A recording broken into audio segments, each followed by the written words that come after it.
ASHA ഫിനോസും Asha's kitchen കോർണറിലേക്ക് എല്ലാവർക്കും സ്വാഗതം. ഞാൻ കഴിഞ്ഞ പ്രാവശ്യം അപ്ലോഡ് ചെയ്ത വീഡിയോ റാഗി ഹൽവയായിരുന്നു, അഥവാ പഞ്ഞപ്പുല്ല് ഹൽവ. അതെല്ലാവർക്കും ഇഷ്ടപ്പെട്ടു എന്ന് ഞാൻ വിചാരിക്കുന്നു. അതിനാൽ ഒരുപാട് പേഴ്സണൽ കമന്റ് എനിക്ക് വന്നിട്ടുണ്ട്. നന്നായിട്ടുണ്ട്, ആദ്യമായിട്ട് എങ്ങനെ ഹൽവ കാണുന്നത്, ഇതിനെക്കുറിച്ച് കേൾക്കുന്നതെന്നൊക്കെ പറഞ്ഞിട്ട് ഒരുപാട് മെസ്സേജ് എനിക്ക് വരുന്നുണ്ട്. ഇത്രത്തോളം ഇതൊക്കെ കാണുകയും എനിക്ക് കമന്റ് അയക്കുന്ന എല്ലാവർക്കും ഞാൻ നന്ദി പറയുന്നു. പിന്നെ ഇന്ന് ഞാൻ ഉണ്ടാക്കാൻ പോകുന്നത് ഒരു റൈസാണ്. അതിൻ്റെ കൂടെ ഒരു ചിക്കൻ ഫ്രൈ കൂടിയാണ്. റൈസ് എന്ന് പറഞ്ഞാൽ ക്യാപ്സിക്കം ഉപയോഗിച്ച് നമ്മൾ നമ്മുടെ ബസ്മതി റൈസും കൂടെ ചേർന്നിട്ട് ഒരു റൈസ് തയ്യാറാക്കുക. എൻ്റെ കൂടെ നല്ലൊരു ചിക്കൻ ഫ്രൈയും. പിന്നെ ഒരു കാര്യം ഞാൻ പറഞ്ഞോട്ടെ, ഇതുവരെ എൻ്റെ ചാനൽ സബ്സ്ക്രൈബ് ചെയ്തിട്ടില്ലാത്തവർ സബ്സ്ക്രൈബ് ചെയ്യണം, ലൈക്ക് ചെയ്യണം. പിന്നെ നിങ്ങൾ ഇതൊക്കെ ഉണ്ടാക്കി നോക്കിയിട്ട് കമൻറ്റ് അറിയിക്കണം കേട്ടോ. അപ്പോൾ നമുക്ക് നമ്മുടെ ഇൻഗ്രീഡിയൻസിലേക്ക് കിടക്കാം. ക്യാപ്സിക്കം റൈസിന് ആവശ്യമായ അരി കഴുകി തോർത്തി വെച്ചിട്ടുണ്ട്. ഇത് 2 ഗ്ലാസ് അരിയുണ്ട്. നമുക്ക് കുതിർക്കേണ്ട ആവശ്യമില്ല. നമ്മൾ ഇത് ജസ്റ്റ് ഒരു 3/4 വേവായിട്ട് നമ്മൾ അങ്ങനെ 3/4 വേവാക്കി എടുക്കുക ചെയ്യുന്നത്. അത് ഞാൻ പുറകാലെ കാണിച്ചു തരുന്നതാണ്.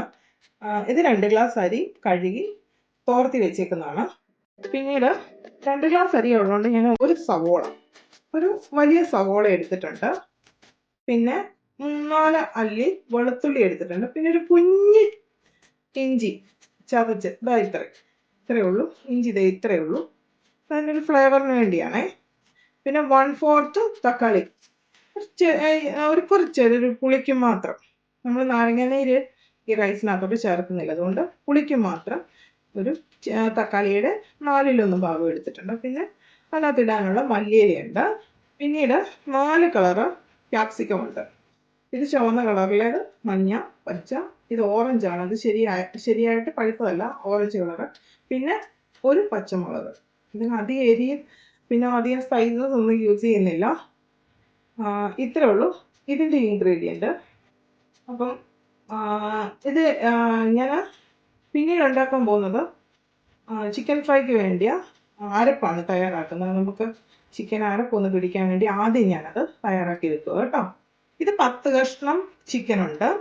നമുക്ക് എരിവും ഒക്കെ കൂടുതൽ ആവശ്യമുള്ളവർക്ക് അത് കൂട്ടിയെടുക്കാം. ഞങ്ങളിവിടെ കുറച്ച് എരി യൂസ് ചെയ്യത്തുള്ളൂ, അപ്പം അതുകൊണ്ട് അതിനനുസരിച്ചാണ് ഞാൻ ചെയ്തേക്കുന്നത്. ആവശ്യമുള്ള എരിയൊക്കെ ഇഷ്ടംപോലെ ചെയ്തോണം. അപ്പം ഇത് 10 കഷ്ണം ചിക്കന് എല്ലാ സാധനങ്ങളും കൂടി ഒന്നിച്ചിട്ടേക്കുന്നത്. ഇതിനകത്തൊരു 5-6 ഉണക്കമുളകുണ്ട്. പിന്നെ 1 ടേബിൾ സ്പൂൺ മല്ലിയുണ്ട്. പിന്നെ ഒരു 1/2 ടേബിൾ സ്പൂൺ പെരിഞ്ചീരകം ഇട്ടിട്ടുണ്ട്. പിന്നെ 4-5 ഗ്രാമ്പു, ഒരു നല്ല കഷ്ണം പട്ട, പിന്നെ ഒരു തക്കോലം, പിന്നെ കുരുമുളക്. ഇത്രയൊക്കെയാണ് ഇതിനകത്ത് ചേർത്തേക്കുന്നത്. അതായത് നമ്മുടെ മസാല കൂട്ടാണ് തയ്യാറാക്കാൻ പോകുന്നത് കേട്ടോ. ഇതെല്ലാം കൂടി ഞാൻ മിക്സിയുടെ ജാറിനകത്തോട്ട് ഇട്ട് അരയ്ക്കാൻ പോവാണ്. എല്ലാം കൂടി ഞാൻ ഒന്നിച്ചിട്ടതാണ്. പിന്നീട് വേണ്ടിയത് കറിവേപ്പില 2 തണ്ടുണ്ട്, അത് പൊട്ടിച്ചിടണം. തൽക്കാലം ഉള്ളോട്ട് ഇരിക്കട്ടെ. പിന്നെ നല്ലൊരു കഷ്ണം ഇഞ്ചിയുണ്ട്, അത് വലിയൊരു കഷ്ണം ഇഞ്ചിയാണ്. അത് ഞാൻ മുറിച്ചിട്ടേക്കുന്നത്. ഇത് അരയ്ക്കാൻ നമുക്ക് സൗകര്യത്തിന് വേണ്ടി മുറിച്ചിട്ടോ. പിന്നെ ഒരു 8 കഷ്ണം വെളുത്തുള്ളി എടുത്തിട്ടുണ്ട്. പിന്നെ ഒരു 5-6 കഷ്ണം ചുവന്നുള്ളി, അതൊരു കൊഴുപ്പിന് വേണ്ടിയാണ് ചുവന്നുള്ളി എടുത്തേക്കുന്നത്. ഞാൻ ലാസ്റ്റുള്ള കരിയാപ്പിലയും കൂടെ പൊട്ടിച്ചതിനകത്തോട്ട് ചേർക്കാൻ പോകും. ഇതിനി നന്നായിട്ട് നമ്മൾ നന്നായിട്ട് അരച്ചെടുക്കും കേട്ടോ. ഇത് ഞാൻ ജസ്റ്റ് ഒന്ന് ക്രഷ് ചെയ്ത് ഇത്രയും സാധനങ്ങൾ, അല്ലെങ്കിൽ അവിടെ ഇവിടെ അത് അരയാതെ കിടക്കും. അപ്പം അതിലേക്ക് ആവശ്യമാകുന്ന വെള്ളം ഞാൻ ഒഴിച്ചു കൊടുക്കാൻ പോകും. അത്രയും വെള്ളം ഇപ്പോൾ ആവശ്യമുള്ളൂ. അതിനകത്തേക്ക് ആവശ്യത്തിനനുസരിച്ച് ഉപ്പ്, മഞ്ഞൾപ്പൊടി ഞാൻ നന്നായിട്ട് ചേർക്കും. ബാക്കിയെല്ലാം ചേർത്ത് വരണം, ഇതായിട്ടൊന്നും ചേർക്കണ്ട. ഒരു നുള്ള് ഉലുവാപ്പൊടി, ഒരു നുള്ളല്ല, ഇത്ര ഉലുവാപ്പൊടി. ഇതിനുള്ള അത്രയും തന്നെ ജീരകപ്പൊടി. ഇതെല്ലാം കൂടി ഇട്ട് നന്നായിട്ട് ഞാൻ അരയ്ക്കാൻ പോവാണ്. ഇതുപോലെ ഞാൻ അരച്ചെടുത്തിട്ടുണ്ട്. ഇത് ഞാൻ ചിക്കനിലേക്ക് ചേർക്കാൻ പോവാണ്.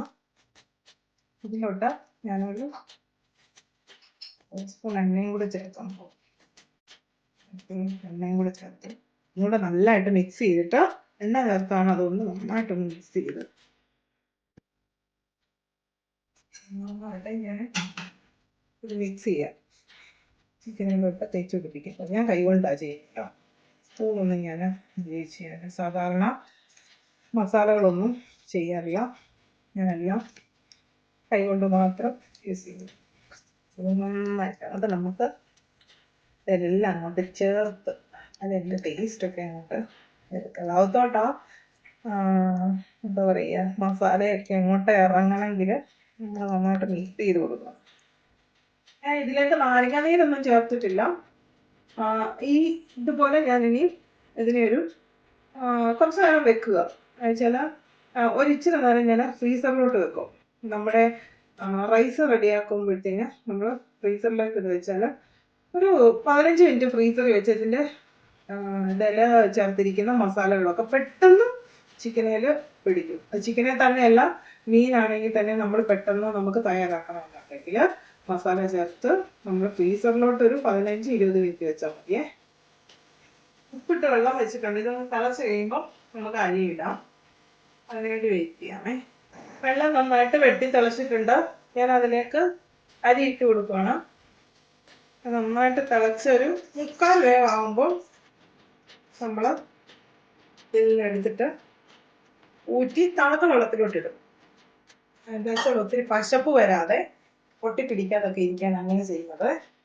അപ്പം ഇനി അരി തിളച്ച് 3/4 വേവായിട്ട് അത് നമുക്ക് എടുക്കാം.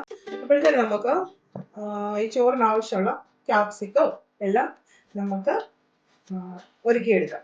അരി ഇട്ടതും വെള്ളം തിളച്ചിട്ടുണ്ട്. അതിലേക്ക് നമ്മൾ അല്പം സൺഫ്ലവർ ഓയിൽ ഒഴിച്ചു കൊടുക്കുക. ഞാൻ ഇതിനകത്ത് നെയ്യൊന്നും ചേർക്കുന്നില്ല. സൺഫ്ലവർ ഓയിൽ നമ്മൾ ചേർത്ത് കൊടുത്തിട്ടുണ്ട്. അതവിടെ ഇനി 3/4 വേവാകട്ടെ. മറ്റൊരടുപ്പിലേക്ക് വേറൊരു പാൻ വെച്ചിട്ട് എണ്ണ ഒഴിച്ചു കൊടുക്കുക.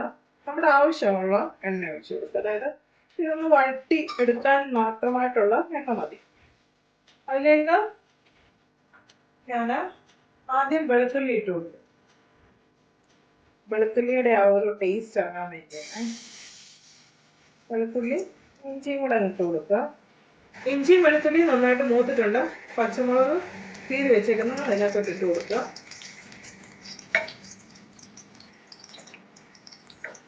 അതവിടെ കിടന്ന് വഴന്നോളും. ഞാൻ ആ സമയത്തേന് നമ്മുടെ ഒരു സവോള അരിഞ്ഞ് വെച്ചേക്കുന്നത് ചേർക്കുകയാണ് കേട്ടോ.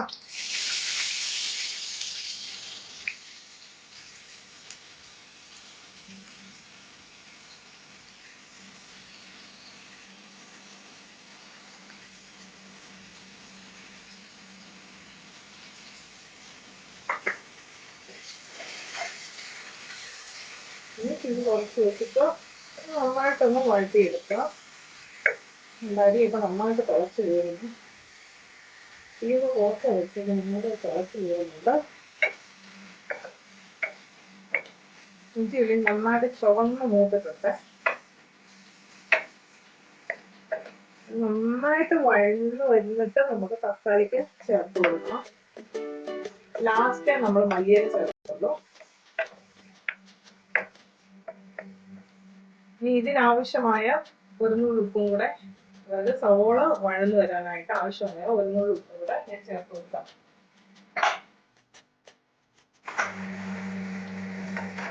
നന്നായിട്ട് മിക്സ് ചെയ്തിട്ട് നമുക്ക് ക്യാപ്സിക്കം ചേർക്കാം.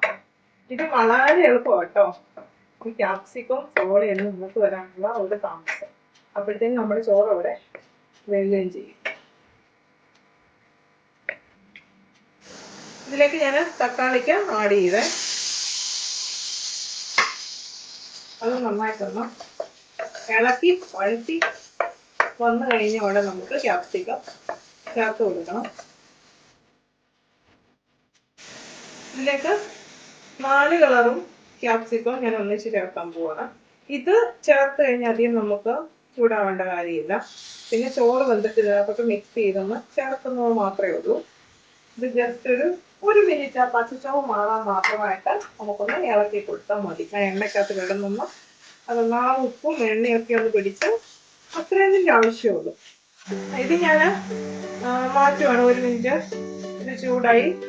എനിക്ക് ആവശ്യമുള്ളൂ ഇതിന്. ഇനിയിപ്പം നമ്മൾ ചോറിട്ട് കഴിയുമ്പോഴത്തേനും അത് അതിലോട്ട് മിക്സ് ആയി കഴിയുമ്പോൾ അതിന്റെ ആ ഒരു ചുവയൊക്കെ മാറിക്കോളും. ഈ അടുത്തിട്ട് തന്നെ ഞാൻ ചിക്കൻ വറുക്കാൻ വെക്കുവാണേ.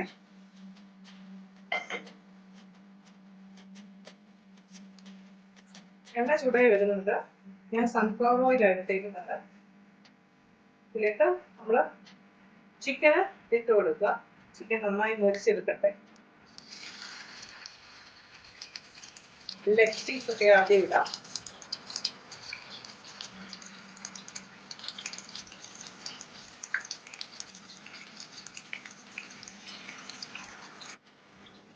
ചിക്കൻ ഞാൻ അടുത്തേക്ക് ഇട്ടിട്ടുണ്ട്. അത് നന്നായിട്ട് ഇളക്കുന്നുണ്ട്. അത് വരുന്നത് വരെ നല്ലതായിട്ട് മൊരിഞ്ഞ് വരുന്നത് വരെ അടുത്തേക്ക് എടുക്കട്ടെ. അപ്പോഴത്തേന് ഇവിടെ ചോറ് റെഡി ആക്കിയിട്ട് നന്നായിട്ട് നന്നായിട്ടല്ല, നമ്മൾ ഉദ്ദേശിച്ച അത്ര വെന്തിട്ടുണ്ട്. ഇത് ഞാൻ ഊറ്റാൻ പോവാണ്. എന്നിട്ട് ഞാൻ അതിനെ തണുത്ത വെള്ളത്തിലോട്ട് ഇടും. 3/4 വേവായ ചോറിനെ ഞാൻ തണുത്ത വെള്ളത്തിലിട്ടിട്ട് ഊറ്റി വെച്ചേക്കണം. അപ്പം ഇത് ഇങ്ങനെ ഇരിക്കണം. മറ്റേത് ഒട്ടിപ്പിടിക്കുകയൊക്കെ ചെയ്തില്ല, അതൊന്നുമില്ല. തണുത്ത വെള്ളത്തിൽ ഇപ്പം ഇങ്ങനെ നമുക്ക് നന്നായിട്ട് ചോറ് കിട്ടും. ഇതാണ് ഫ്രൈഡ് റൈസ് ഒക്കെ ഉണ്ടാക്കുന്നത് പോലെ ആ ഒരു ടെക്സ്ചറാണിത്. ഇത് ഞാനിനി മിക്സ് ചെയ്യാൻ പോവാം ക്യാപ്സിക്കത്തിലോട്ട്. ഞാൻ ഇതിനകത്തോട്ട് മിക്സ് ചെയ്യുവാണ്. ഇപ്പം വെള്ളമൊക്കെ ഉണ്ട്, അത് കുഴപ്പമില്ല. ചൂടൊക്കെ മാറിയിട്ടുണ്ട്. അതായത് തണുത്ത വെള്ളത്തിൽ ഇട്ടപ്പം നമ്മുടെ ചോറിൻ്റെ ചൂടൊക്കെ മാറിയിട്ടുണ്ട്. ഇനി ഞാനിത് മിക്സ് ചെയ്യാൻ പോവാം. കളർഫുൾ ചോറാണ് കേട്ടോ. ഇതിങ്ങനെ ഇളക്കി ഇളക്കി മിക്സ് ചെയ്ത് കൊടുക്കണം കേട്ടോ. ഞാൻ ചെറുതീല ഇട്ടേക്കുന്നത്. അത് ഒരു എന്താ പറയുക, ഫ്രൈഡ് റൈസിൻ്റെ ഒരു മറ്റൊരു വെർഷനാണ്. പക്ഷേ നമ്മളിത് അരി വറുക്കുന്നൊന്നുമില്ല, അതായത് റൈസിനെ വറുക്കുന്നില്ല. ഇത് ഡയറക്റ്റ് അങ്ങ് കഴുകി വാരി ഇടുക ചെയ്യാറുള്ളത്. അങ്ങനെ പൊടിഞ്ഞൊന്നും പോകത്തില്ല. റൈസ് റെഡി ആയിട്ടുണ്ട്. അതിനകത്തോട്ട് മല്ലിയില ആഡ് ചെയ്യുവാണ്. ഞാൻ തീ ഓഫ് ചെയ്യാണ്. ഇതാണ് നല്ല വെറൈറ്റി ഒരു ടേസ്റ്റോട് കൂടിയുള്ളൊരു റൈസ്. വളരെ പെട്ടെന്ന് തയ്യാറാക്കാവുന്ന, അപ്പോൾ നല്ലൊരു റൈസ് ഇവിടെ തയ്യാറായിട്ടുണ്ട്. നമുക്ക് വളരെ പെട്ടെന്ന് തയ്യാറാക്കാവുന്ന ക്യാപ്സിക്കം റൈസും ചിക്കൻ ഫ്രൈയും ഇവിടെ റെഡിയാണ്. പിന്നെ ചിക്കൻ ഫ്രൈയിൽ ഞാൻ ആ മസാല ഒക്കെ വറുത്തത് നടുക്കായിട്ട് ചെയ്തിട്ടുണ്ട്, ഇട്ട് വെച്ചിട്ടുണ്ട്. അതിന് നല്ല ടേസ്റ്റാണ്. പിന്നെ ഒരു സവോള അരിഞ്ഞ് ഗാർണിഷ് ചെയ്തിട്ടുണ്ട്. പിന്നെ ഈ റൈസ് നല്ല ടേസ്റ്റാണ്. നമുക്ക് ഫ്രൈഡ് റൈസിൻ്റെ ഒരു ടെക്സ്ചർ വരുന്നതുകൊണ്ട് നമുക്ക് പിള്ളേർക്കൊക്കെ ഇഷ്ടപ്പെടും. അപ്പം ഇതെല്ലാവരും ഉണ്ടാക്കി നോക്കണം, അഭിപ്രായം അറിയിക്കണം. എൻ്റെ ചാനൽ ആദ്യമായിട്ടാണ് കാണുന്നതെങ്കിൽ നിങ്ങൾ മറക്കാതെ സബ്സ്ക്രൈബ് ചെയ്യണം, ലൈക്ക് ചെയ്യണം. നിങ്ങളുടെ ഫ്രണ്ട്സിനും റിലേറ്റീവ്സിനും ഒക്കെ ഷെയർ ചെയ്ത് കൊടുക്കുകയും വേണം. ഇഷ്ടപ്പെട്ട വിഭവങ്ങൾക്കെല്ലാം കമൻറ്റ് ചെയ്യുകയും വേണം. നിങ്ങൾ എന്തെങ്കിലും തെറ്റുകളുണ്ടെങ്കിൽ അതെനിക്ക് കാണിച്ചു തരികയും വേണം. അപ്പം ഞാനിനി പുതിയൊരു വിഭവമായി നിങ്ങളുടെ മുമ്പിലേക്ക് എത്തുന്നത് വരെ എല്ലാവർക്കും ബൈ.